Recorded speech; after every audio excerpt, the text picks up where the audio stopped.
Presiden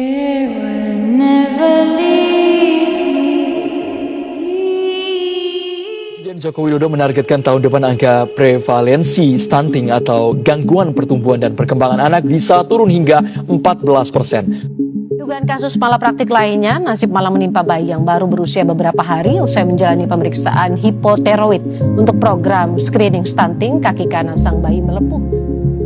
Stunting. Istilah stunting mungkin udah nggak asing buat kita.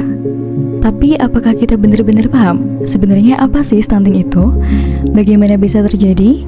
Dan bagaimana kita sebagai pelajar dapat berperan dalam pencegahan stunting? Yuk ikuti aku akan bahas apa itu stunting.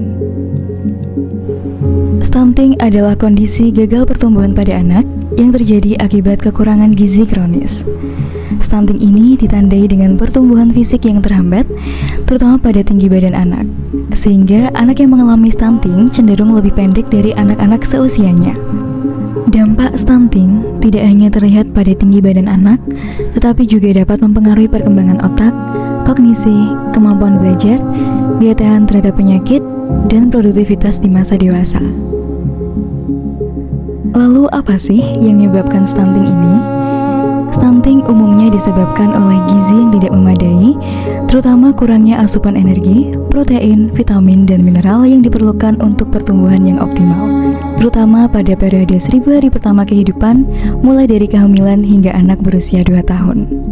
Namun, ada juga faktor-faktor yang berkontribusi terhadap stunting.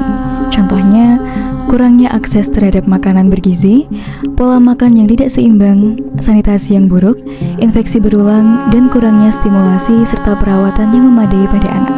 Mereka juga cenderung memiliki produktivitas yang rendah saat dewasa, yang dapat berdampak negatif pada perekonomian suatu negara. Mengingat dampak stunting ini yang sangat berbahaya, lalu bagaimana kita sebagai pelajar dapat berperan dalam pencegahan stunting ini? Yang pertama adalah mempromosikan dan melakukan kampanye kesadaran dan pemahaman mengenai stunting. Dengan bekal wawasan dan kreativitasnya, kita sebagai pelajar dapat membagikan pengetahuan mengenai stunting kepada masyarakat dengan melalui video seperti ini. Yang kedua adalah menjaga kebersihan dan kesehatan.